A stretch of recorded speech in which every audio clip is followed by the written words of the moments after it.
para quem não me conhece ainda, eu me chamo Gustavo Falcão, sou criador do canal Design Oficina.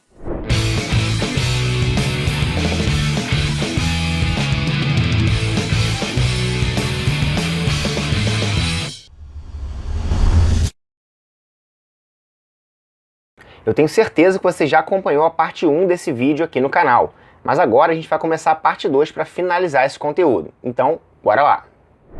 Ok, então passamos para a questão de perder o medo das máquinas.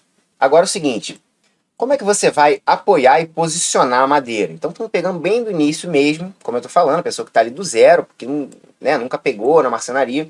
Como é que você vai apoiar e posicionar essa madeira? Separei aqui no nosso clássico 5MA, ou seja, as 5 usinagens básicas que a gente pode fazer na marcenaria. Todas as outras pode crer que é derivado dessas aqui, são derivadas. Então, na questão, ó, vou até diminuir um pouquinho aqui, ó.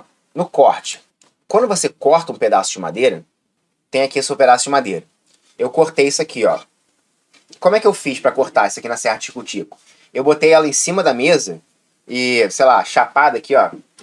Imagina que isso seja a minha mesa. Eu botei assim, ó, chapada em cima da mesa para cortar? Claro que não, né? Senão, ou eu corto a mesa junto, ou a minha serra tico-tico vai ficar batendo aqui na mesa. Então, por exemplo, quando você usa a serra tico-tico, ou mesmo a serra circular manual, você precisa posicionar a sua linha de corte para fora da mesa. Ou elevar tudo isso para que a sua ferramenta, né, consiga trabalhar sem bater na mesa. Então, se você consegue botar dois apoios grandes, altos, assim, e a sua madeira no meio, com aquela linha de corte no meio, beleza, né, desde que a ferramenta não bata. Tanto o disco da serra circular, quanto serra tico-tico, enfim, até um serrote ele é mais difícil, né, porque o curso do serrote é muito grande. Mas o ideal é realmente você trazer isso para fora da mesa. Então, imagina aqui, ó, operação grande. Imagina que eu quero cortar nessa linha daqui, ó, numa dessas linhas. Eu vou botar essa parte daqui maior apoiada na mesa e essa linha daqui vai estar logo para fora, logo saindo da mesa, para que a serra tico-tico, agora imaginando que isso aqui é a mesa, para que a lâmina da serra tico-tico passe aqui, ó, paralela à mesa e não corte a mesa, não bata na mesa. Então, é uma coisa que você vai acabar percebendo aí aos poucos, mas para quem nunca fez nada, para quem não tem a menor ideia, pode ser que isso cause uma estranheza. Então, eu estou te orientando. E a fixação? Você tem que deixar essa linha, não só a linha livre, como um espacinho, por exemplo. Dependendo da máquina que você corta, a tico-tico ela é mais fininha.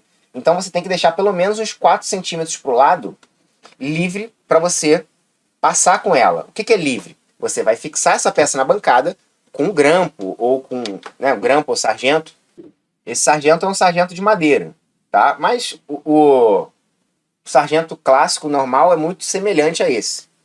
Você vai fixar a sua peça com sargento de marcenaria, né? Vai fixar na bancada. Só que acontece muito isso, é muito frequente. A gente está cortando e daqui a pouco a máquina bate no sargento e ficou na linha de corte, né? Ficou não exatamente na linha, mas ficou perto demais da linha e a máquina não passa. A gente tem que soltar, chegar um pouquinho para o lado, prender e continuar a cortar.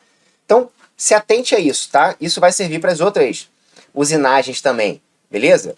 Vamos lá ver como é que seriam as outras usinagens. É a mesma coisa você pegar aqui e apoiar para fora da mesa e furar? O que você acha? Não, não é a mesma coisa.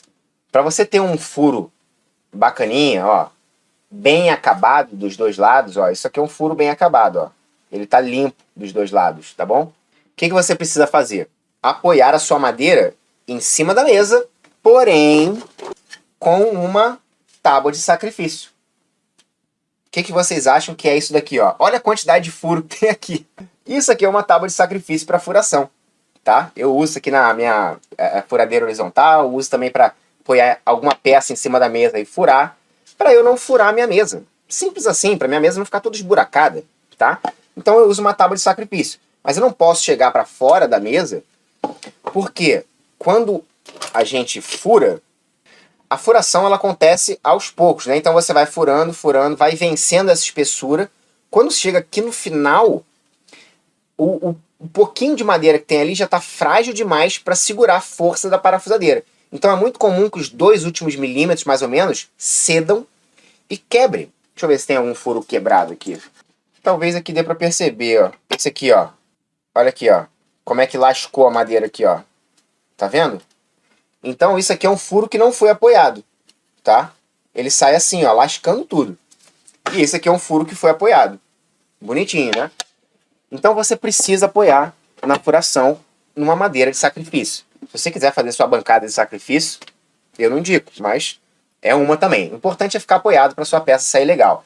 E aí, mesma coisa, deixa aquela, não só onde vai ter o furo, você tem que deixar livre, como também um espacinho para o lado, porque eventualmente você está trabalhando aqui, ó, e o sargento é grandão, ele acaba entrando em conflito com a máquina, tá? Se o sargento for grandão, enfim, acho que já deu para entender, né? Prende um pouquinho para o lado, deixa ali a área do furo livre para você fazer a furação, mas sempre apoiando no caso do furo.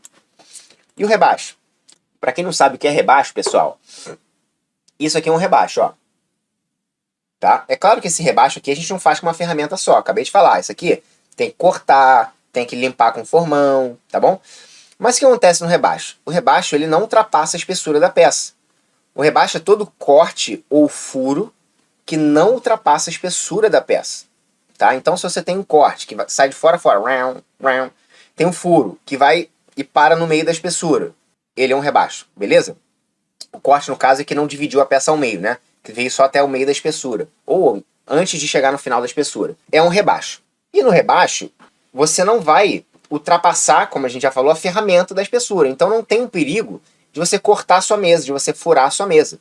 Então, eventualmente, você pode deixar ali, em cima da mesa mesmo, prender ali com um sargentinho e deixar aquela área livre.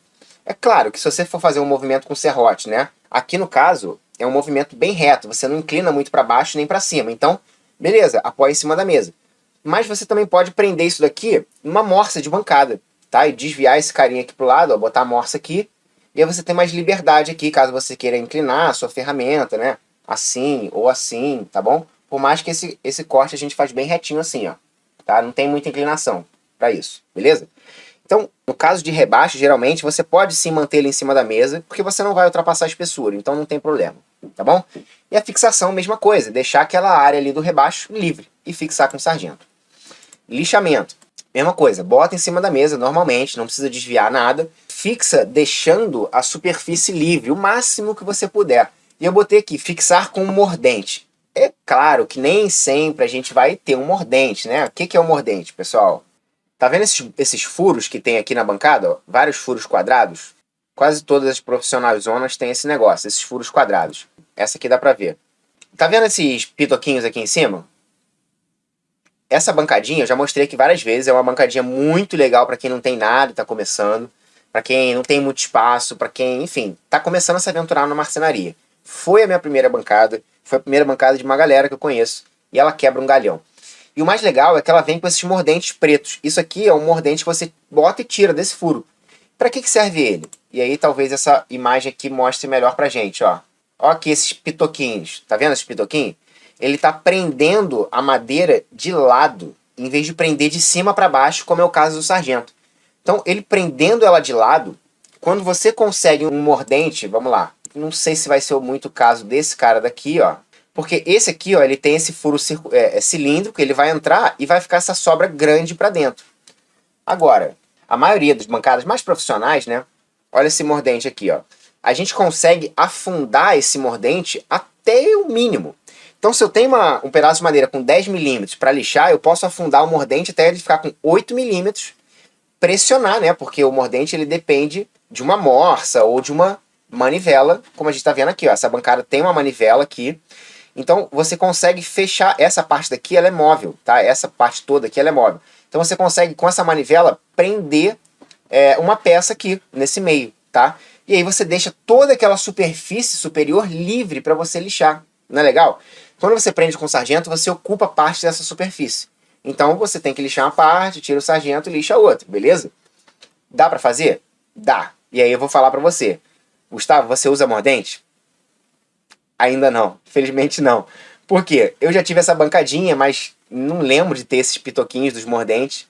Aliás, estou fazendo agora bancada de marceneiro que vai ter furo, vai ter mordente, vai ter tudo de legal.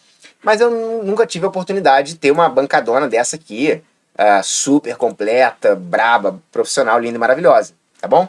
em breve está saindo no canal para você também ter a sua. Olha que legal, mesmo que você seja um iniciante, mesmo que você tenha poucas ferramentas, porque essa bancada eu estou fazendo para você que tem um mínimo de ferramenta. Para ser muito sincero, a única máquina que eu usei, a única ferramenta elétrica que eu estou usando para fazer essa bancada por enquanto é uma parafusadeira. Legal, né? Beleza, então o lixamento é dessa forma e o desbaste é igual, tá? Enfim, acho que nem não sei se vale muito a pena. Vale a pena, né? Só pra gente terminar de falar. O que é o desbaste, né? Você pegar, por exemplo, uma plana e passar na superfície toda daquela madeira para ir baixando a espessura, para você desbastar, tá? Para você tirar toda aquela superfície. E é a mesma coisa. Aí sim você precisa necessariamente deixar a superfície livre. Não dá para fazer com sargento. Tem que fazer com mordente mesmo, não tem jeito. E outra, se aprofunda nas ferramentas que você tem. Ou seja, serra tico-tico. Dei um exemplo aqui. Olha que bacana. O que tem para eu ver demais na serra tico-tico, por exemplo, né? Bom, tem a máquina, né? Tem a pegada aqui da máquina, tem o botão de clique. Mas olha só, tem outras coisas. Por exemplo, ó, olha esse botãozinho aqui, ó. Sabe para que serve isso aqui? Esse botão serve para você, quando você clica e empurra o botão para dentro, ó, eu tô com ela travada e ela tá funcionando. Se eu tivesse ligado na tomada, ela estaria funcionando sem eu precisar clicar no botão. Então isso aqui é um artifício da máquina. Isso aqui é muito bom para você fazer um corte longo, que você não precisa ficar clicando ao mesmo tempo que você empurra. Você deixa ela ligada e vai só guiando ela com uma... Parece bobo, mas tem uma sensibilidade melhor, tá? Você não precisa se preocupar ou gastar força fazendo essa força do clique, tá? Mais uma coisa que eu queria falar da Tico-Tico é a função pendular, que é isso aqui, ó. Eu aposto que você não sabe o que é isso. Não, brincadeira, pode ser que você saiba. Mas eu fui descobrir isso aqui muito tarde. Por quê? Porque as minhas máquinas antigas não tinham essa função pendular. E o que é isso daqui? Isso daqui é um negócio que você faz esse ajuste, ó. E a máquina consegue, na verdade, quanto mais você joga essa chave pro lado, a máquina, em vez de cortar assim só de cima para baixo, ela tem uma função que faz isso com a ferramenta, ó. Então, ela vai fazendo assim, ó, pendulando e buscando a madeira para ir cortando. Por que eu estou falando isso? Porque é mais um artifício da máquina, tá? É mais uma coisa que eu, por exemplo, fui descobrir tarde. Então, explore a sua máquina, entenda a sua máquina o máximo possível. Eu tive uma conversa com um aluno meu esses dias, essa semana mesmo. Ele já faz marcenaria há muito tempo, olha que legal, ele já faz há muito tempo, fazia com o pai dele desde cedo, mas ele tinha máquinas muito antigas e eu acho que na época ele não tinha uma parafusadeira. Comprou uma parafusadeira há pouco tempo e aí ele foi usar e ouviu esse barulho aqui, ó. Aposto que vocês já sabem que isso aqui é o barulho da catraca da máquina. Isso aqui é para a máquina, é um freio para a máquina, para ela não afundar o parafuso até dizer chega, né? Ela para frear quando o parafuso chega no nível que ele precisa. Então existe a regulagem da catraca, tá? Você pode regular, por exemplo, se você botar muito fraquinho, você vai trabalhar com madeiras menos densas, ou melhor, menos densas, isso, ó. Viu como é leve? Agora deixa eu aumentar para você ver, ó. Olha o tranco que a bicha vai dar. São outros 500, né? Para madeira mais durona mesmo, para o parafuso afundar mesmo. Então tem regulagem, tem catraca, o mandril aqui, você tem duas partes que você tira e solta a ferramenta. Então, a minha dica é, conheça a sua ferramenta, tá? Se você, enfim, tá meio perdido, olha a ferramenta, vê a máquina, digita o modelo aí na internet, que provavelmente vai ter alguém falando sobre isso, tá? Falando sobre essa máquina e você vai entender as funções, vai ver como funciona, principalmente se ela for um pouquinho mais nova, tá? E é isso, pessoal. Você vai sempre ter alguma coisa para aprender e para evoluir. Todo mundo, não importa quantos anos você faça marcenaria, a gente nunca sabe de tudo, tá? Então, vamos lá para a nossa próxima fase. Digamos que saiu do zero, tá ali na fase iniciante. Vamos entender aqui. Separei algumas máquinas, as mais básicas pra eu te falar assim, o que eu treinaria com essas máquinas? Parafusadeira, que também, né, vamos botar aqui como furadeira, parafusadeira.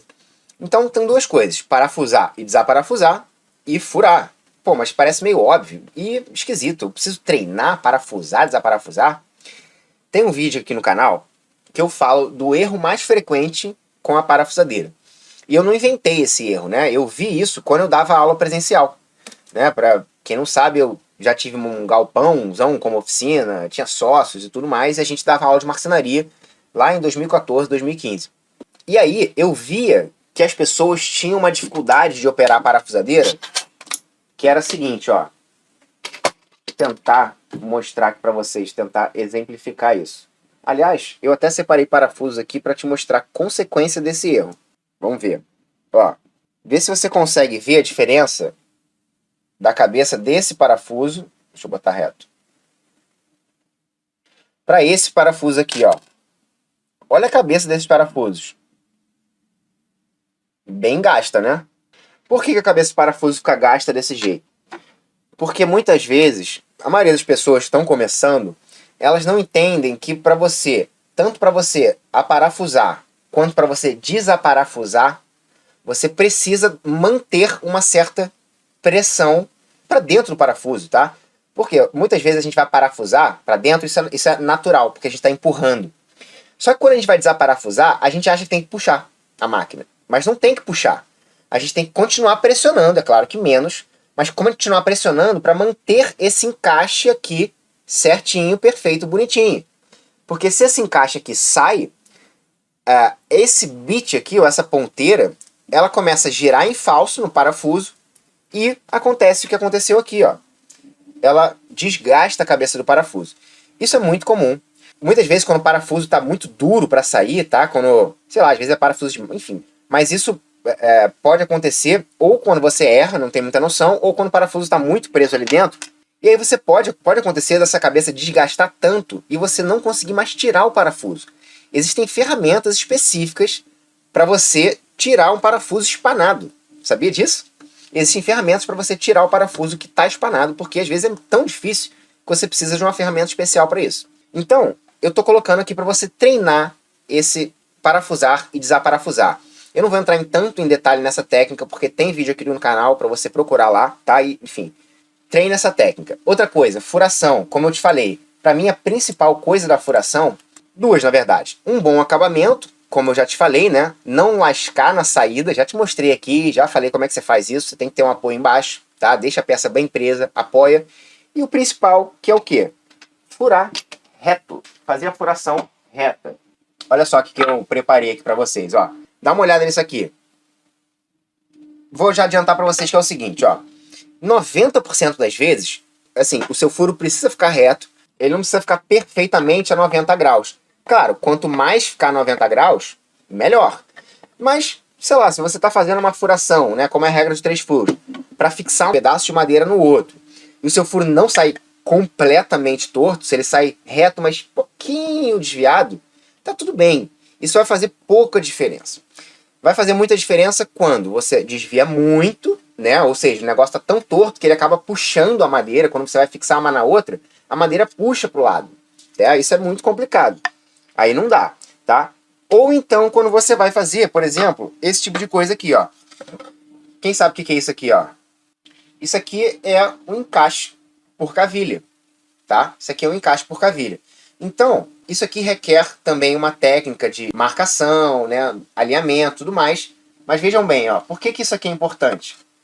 Eu botei 3 cavilhas aqui, fiz bem rápido, logo antes de começar essa aula. Mas você precisa ter, ó, por exemplo, imagina que isso aqui, essa peça aqui é a lateral de um armário, grandona. Isso aqui é a base do armário, também grandona, tá? Você pode montar um armário inteiro assim. E aí você não precisa usar parafuso, você tem tudo escondido ali, tá? É muito legal. É um acabamento muito interessante, mas olha só. Eu fiz um pouquinho corrido, não sei se vai dar pra ver aí. Mas não tá bem alinhado aqui, ó. Não tá perfeito, tem um degrauzinho, ó. Certo? Então, quando você não fura reto, eu tenho certeza que a minha marcação ficou boa. Porque eu fiz com graminho. Fiz bem tranquilo. Fiz, pô, a mesma coisa. Eu botei essa medida aqui, tracei numa peça, peguei a outra, virei e tracei. Ou seja, não depende tanto da minha habilidade manual. Tá? Até, ok, você pode entortar o graminho sem querer. Mas se você fizer ali bonitinho, é tranquilo.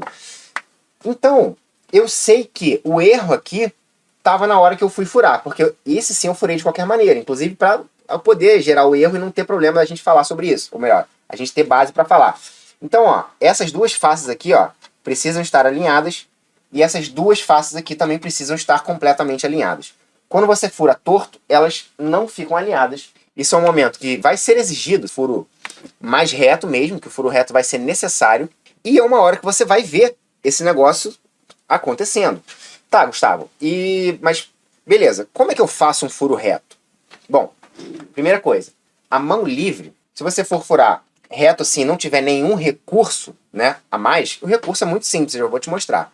Eu gosto de fura um pouquinho, olha aqui e ó, venho para aqui pro lado, ó, e olho aqui, tá? E você pode ir furando e olhando também, tá? E depende de você, do quanto você sentir intimidade com a máquina, mas é muito legal você fura um pouquinho aqui e vai olhando, porque às vezes você começou a furar aqui, quando você olha para cá o negócio está completamente torto. Então você tem que ter uma visão de duas direções diferentes. Tá, uma outra forma um pouquinho menos tosca é você fazer um negocinho desse daqui, ó. Isso aqui é uma espécie de gabarito, é um jigzinho, tá? Um acessório para gente fazer furos retos. Então, ó, quando eu tenho esse gabarito bem feito, ou seja, essas faces a 90 graus com a base do gabarito, eu tenho a oportunidade de apoiar esse gabarito aqui e vir com a minha furadeira, ó, apoiada aqui nessa parte interna, tá? Eu tô com ela apoiada nos dois lados. Olha a chance de eu fazer um furo torto. Diminui muito, não é? Então, isso aqui é um ótimo macete para você fazer um furo reto com pouquíssimos recursos. Você só precisa garantir que o seu gabarito esteja bom. Como é que você vai garantir que o seu gabarito está bom? Ó, a face que você vai guiar com a base. A base vai estar encostada na madeira que você vai furar. Então, é base com a face que você vai furar. Pega o esquadro, bota aqui e faz essa medição, ó. Se você cortou reto, beleza. O gabarito vai estar funcionando bem. Tá vendo porque é importante você aprender a fazer um corte reto? Tá? Isso daqui, cara, eu cortei na mão. Tá? Se você tiver uma serra circular de bancada, beleza, mas acho que não é o caso, né?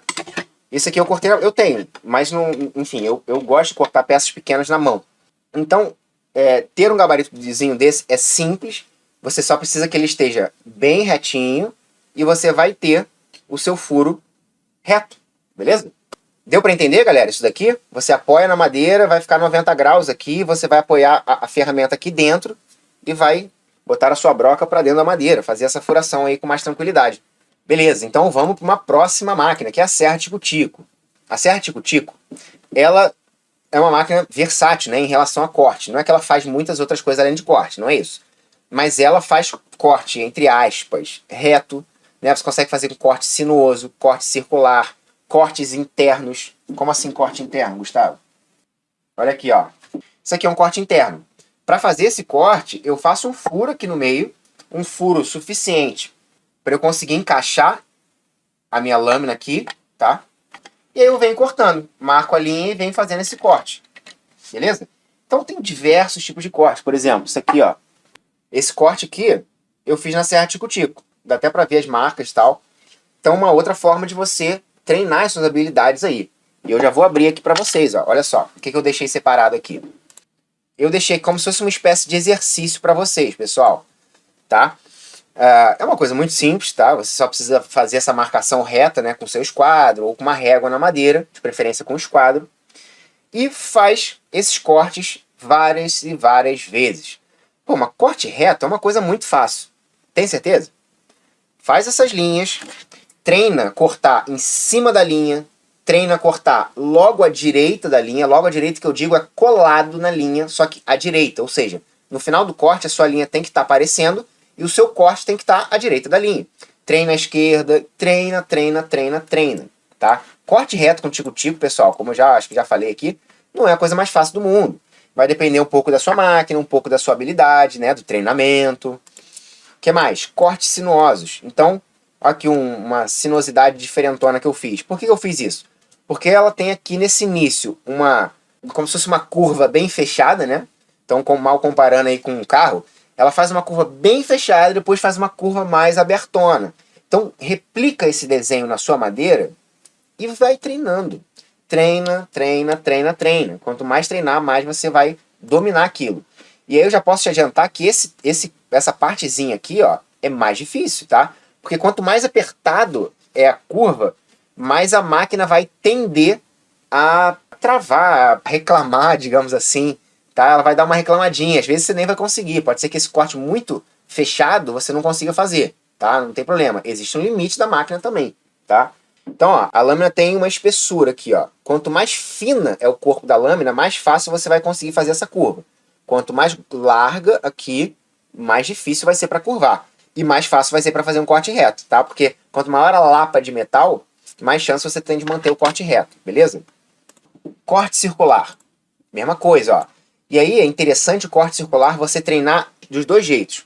Mas você querer tirar um círculo e você querer o furo circular na madeira, tá? Treina dos dois jeitos. Pode parecer bobeira, mas faz isso. Porque uma você está se preocupando com a parte de dentro e a outra você está se preocupando com a parte de fora. Pode ser completamente diferente na hora de você fazer, tá? Então, bota aí no seu pedaço de madeira, faz repetições. Quanto menor o círculo, mais difícil vai ser de cortar. Já estou adiantando aqui para você, não é muito diferente. E também os cortes internos. E aqui eu quero que vocês imaginem que essa linha aqui de baixo é o limite da madeira. Então, olha só. Essa linha aqui é essa parte aqui da madeira, ó. E eu estou desenhando várias entradas aqui para ela. Então, o limite da madeira e entradas, tá bom? Você já pode reparar que eu fiz um reto, um angulado, uma espécie de rabo de andorinha aqui, e um angulado inverso, né? E aqui eu dividi para você entender que isso aqui é um padrão que vai se repetindo. Reto, angulado para dentro, angulado para fora. Reto, angulado para dentro, angulado para fora. Faz isso também, repetição e corte interno. E aí que entra o X da questão. Olha aqui, ó. Isso aqui é aquele banquinho, é um banco de madeira que tá inclusive ali atrás. E aqui eu tenho um assento. Nesse assento eu precisei fazer esses cortes, tá? Eu precisei fazer exatamente esse corte reto, né? Ou seja, eu avancei 3 centímetros com a máquina, fui 2 centímetros para o lado e voltei 3 centímetros. Pô, Gustavo, mas como é que eu faço isso? Pois é, tem algumas formas de fazer. Vou tentar elucidar aqui essa situação, ó. Fazer rapidamente aqui essa marcação. Então, olha só. Vou pegar a lapiseira, porque acho que vai ser mais fácil de mostrar como se a lapiseira fosse a máquina. Eu tenho essa marcação aqui, não tem? Como é que eu vou fazer isso? Primeiro, eu vou fazer os 2 cortes retos aqui, ó, até chegar aqui, ó. Então, eu venho, faço aqui, corto aqui, depois o outro. Venho, corto aqui, internamente. Por isso que eu falei para você, treina cortar do lado esquerdo, treina cortar do lado direito, porque nesse caso aqui eu vou usar os dois. Eu vou usar o lado direito em uma linha e o lado esquerdo em outra. Tá? Eu não vou cortar em cima da linha.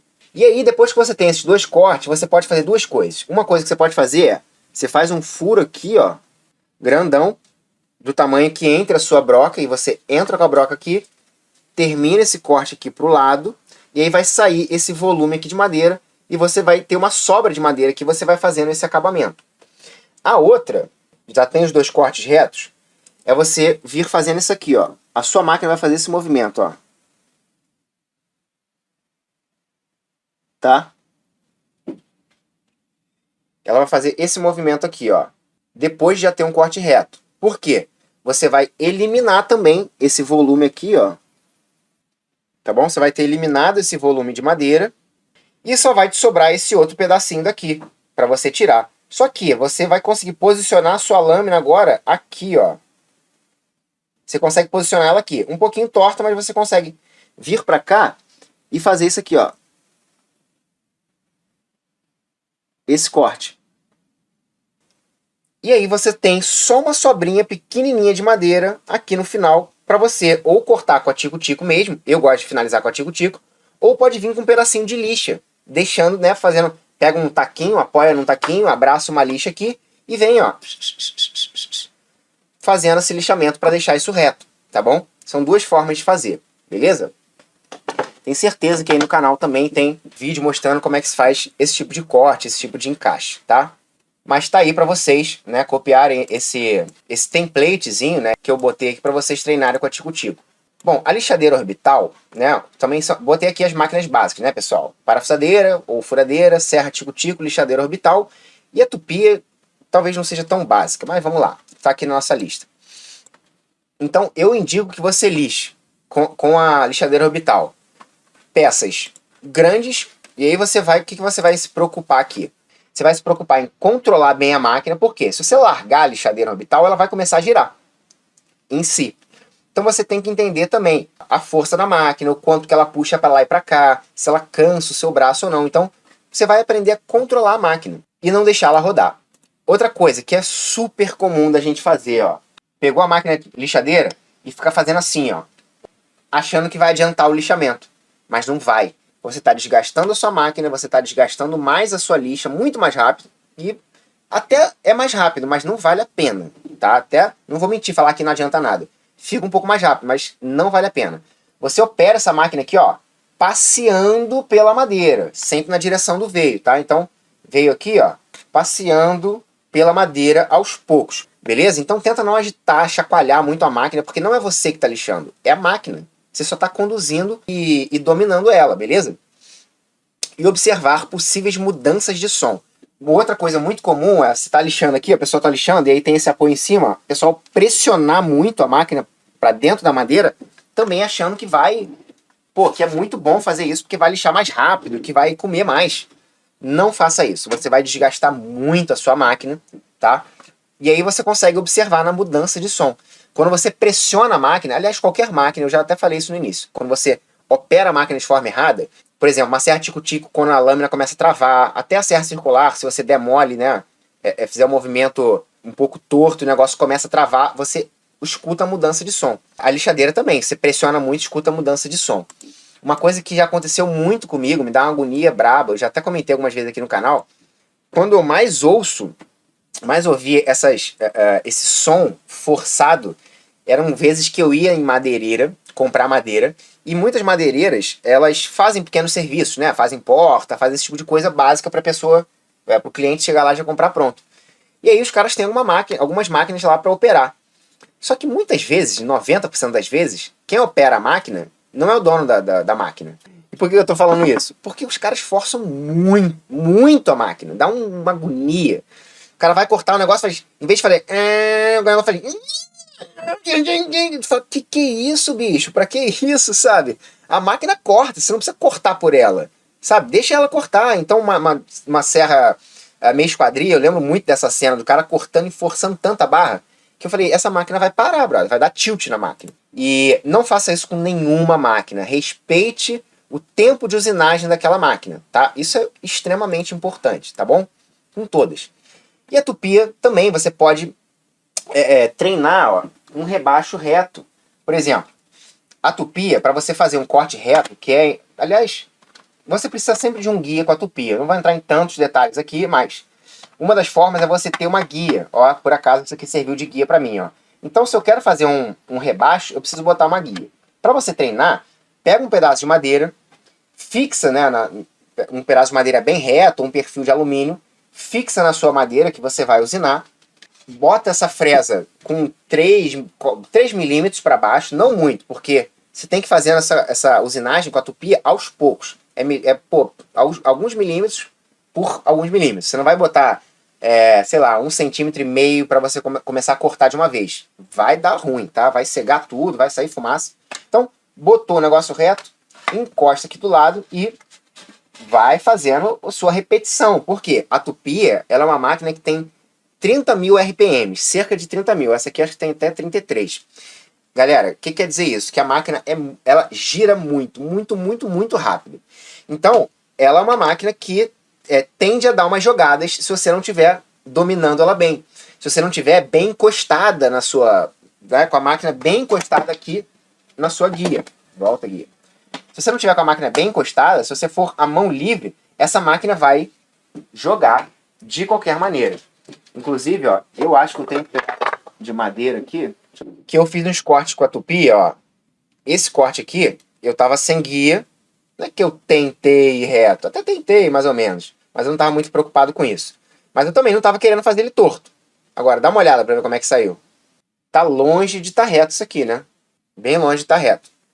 Então, você precisa de um apoio para fazer esse corte reto na serra discutível. E eu botei também aqui, ó, rebaixo interno. Olha um exemplo de rebaixo interno. Isso aqui a gente tem tanto um furo, que é o de dentro, quanto esse daqui, ó, é um rebaixo, porque ele não atravessou a espessura da peça, veja bem. Ó, isso aqui era um tampo de uma serra circular que eu fiz, uma serra circular de madeira. Mas esse rebaixo aqui, por exemplo, você faz com a tupia. Como é que você faz isso? Para você fazer esse contorno reto, você precisa de uma guia. Por exemplo, vai botar a guia aqui, a sua máquina, porque a guia tem que estar sempre um pouquinho afastada, né? Por quê? A máquina vai vir encostando na guia e aí ela vai vir fazendo essa usinagem seguindo a linha reta. Geralmente, para fazer esse tipo de coisa, a gente bota uma guia aqui embaixo, uma guia aqui na lateral e outra guia aqui em cima. Precisa de 4 guias para a máquina fazer os 4 cortes retos. E aí, ó, como eu botei aqui, ó, contorno guiado e o centro geralmente é livre, tá? Você não vai botar, também continuar chegando, né? Você depois que faz o contorno externo, você precisa gastar o meio, você vai gastar livre. E aí entra um pouquinho de domínio da máquina, até um pouquinho mais de habilidade manual. E é legal você treinar, porque quando você não tem o guia, como eu falei, 30 mil RPMs, a máquina vai tender a jogar para lá e jogar para cá. E você tem que entender ali, que você vai pegar isso no treinamento, você vai tirar um pouquinho de cada vez. Você não vai chegar avançando para dentro ali do miolo e sair usinando tudo, não. É um pouquinho de cada vez, tá? Porque é isso que eu tô te falando, né? A tupia não é uma coisa que você pode desgastar tanto material de uma vez. Pelo menos a tupia laminadora. A tupia de coluna já é um pouquinho mais forte, mas a laminadora ela reclama um pouco. Então você faz o contorno guiado e o centro você vai ali aos poucos, controlando muito a sua máquina. E é um macete para você controlar, é você segurar ela com uma mão aqui e a outra aqui, ó, na base, tá? Ah, Gustavo, mas não é perigoso? Começa sem a mão. Eu acho mais perigoso fazer sem a mão. Eu gosto de botar minha mão aqui, por quê? Eu sei que eu não vou deixar a máquina pular para cima da minha mão, tá? Eu sei que eu não vou fazer isso. E a minha mão aqui vai ajudar a guiar, ter essa guiada mesmo um pouco mais detalhada, um pouco mais fina, beleza? E é isso. Então, esses são treinamento, a repetição, né, o tipo de movimento que eu estou indicando para você fazer com cada uma dessas máquinas, tá bom? Agora vamos passar um pouquinho mais rápido nessa parte aqui de outros níveis, galera, porque como eu falei, não é o nosso foco. Então, algumas formas de evoluir a sua habilidade quando você já está no nível avançado. Primeiro, você fortalecer a sua base. O que é a base? É isso que a gente falou. Lembra que eu falei do meu aluno que já fazia marcenaria, mas foi encarar uma parafusadeira e não dominava? Então, eventualmente, pode ser que você já faça marcenaria, só que você não domina conceitos básicos, como, por exemplo, fazer um corte reto manualmente. Tem muita gente que já abandonou as ferramentas manuais, tá? Como o serrote, um arco-serra, sei lá, um serrote Corsa, serrote japonês, e só vai para... Só que isso é um fundamento importante, galera, tá? Então, treine a sua base, tá? E voltando às técnicas de base, e sim, exatamente isso que eu já falei. E também treinar as técnicas mais avançadas. A partir do momento que você já está dominando a base, que você já se sente seguro, você também vai partindo para as próximas, beleza? Então eu botei aqui algumas situações de um nível intermediário. Por exemplo, como eu falei, nesse caso aqui, ó, eu usei serrote e formão para fazer esses furos. Por acaso esse daqui eu usei a serra circular, tá? Não vou mentir para vocês, mas esse daqui, ó, eu usei serrote e formão. Aqui, ó, dá até para ver a marca da serra. Na verdade não foi serrote que não, foi um arco-serra. Só que eu me dou muito bem com arco-serra, às vezes até melhor do que um serrote, dependendo do tipo de serrote, ó. Então, corte assim, tá? São 2 cortes, aqui e aqui, e vai limpando com formão. Lembra que tá no vídeo da bancada de marceneiro, tá? Serrote mais formão, e aí você pode fazer, por exemplo, um encaixe meia madeira, beleza? E se for o seu caso, se você já tiver uma serra circular, também é legal você treinar a serra circular, seja manual, seja de bancada, né? Você vai treinando os cortes retos com bom acabamento. Por exemplo, uma serra circular manual, você precisa também de uma guia, assim como esse aqui, ó, você precisa de uma guia, e você precisa, é muito ideal, você começar o seu corte e terminar num movimento só, tá? Então se a peça é muito grande, muitas vezes você meio que tem que se preparar ali para você começar e dar uma andadinha ao longo do corte para você não parar a sua mão. Porque se você corta, para e aí continua a cortar, mesmo com a máquina ligada, essa parada vai marcar a sua madeira, tá? Então, macetinho que eu tô colocando aí. E uma situação um pouquinho mais avançada, eu pus aí pra galera que quer se aventurar, né? Fazer um encaixe rabo de andorinha. Quem sabe o que é o rabo de andorinha? Até andei falando dele aqui, ó. Tem diversos tipos de rabo de andorinha, tá? Um exemplo, ó, esse aqui é um rabo de andorinha simples, esse aqui de cima, ó. Aliás, simples não. Esse é um rabo de andorinha misturado com meia madeira, mas é um só. Agora, olha isso aqui, ó.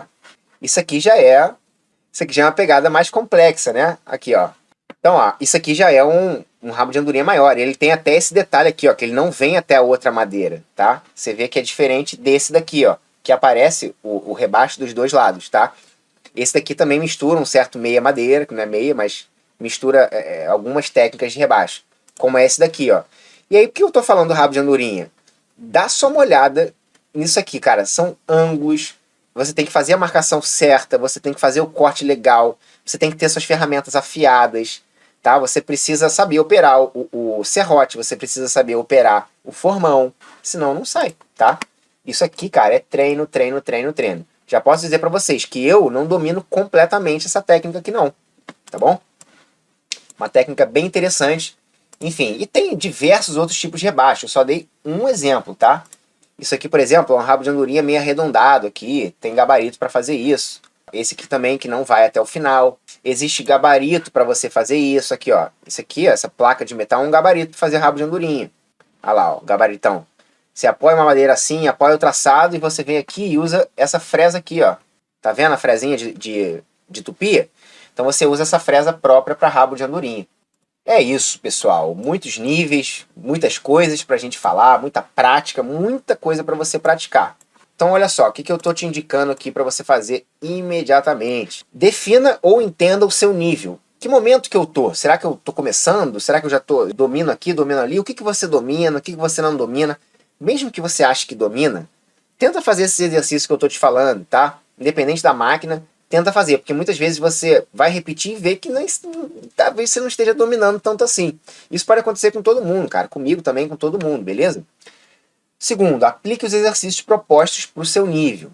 Terceiro, repita quantas vezes forem necessárias. Não esquece do tripé. O estudo, treino, treino, treino, treino, treino e prática. Beleza? A prática e o treino levam à perfeição, tá? E por final, construa um objeto que você possa aplicar as técnicas treinadas. Beleza? Então tudo que você treinou vai chegar a hora de você aplicar. Certo, pessoal? Galera, é isso. E aproveita e se inscreve lá no nosso Instagram, cara. Se inscreve lá, não deixe de fazer isso não, porque, como eu falei, tem muita coisa que sai lá que acaba não saindo no YouTube. São ferramentas e plataformas diferentes que a gente tem para interagir, trocar ideia, trocar informação com você. E no Facebook também. Se você preferir Facebook, estamos também no Facebook. Ó, seguir no Instagram, curtir no Facebook, se inscrever no canal do YouTube, claro, badala esse sininho do YouTube aí para você não perder um vídeo toda vez que a gente postar aqueles vídeos incríveis que vão ficar por tempo limitado aqui no canal. Beleza, galera? É isso aí, eu vou ficando por aqui. Muito obrigado por vocês estarem comigo. Legal pra caramba, eu adoro isso, tá? Me dá muito estímulo, muita força pra gente continuar esse trabalho.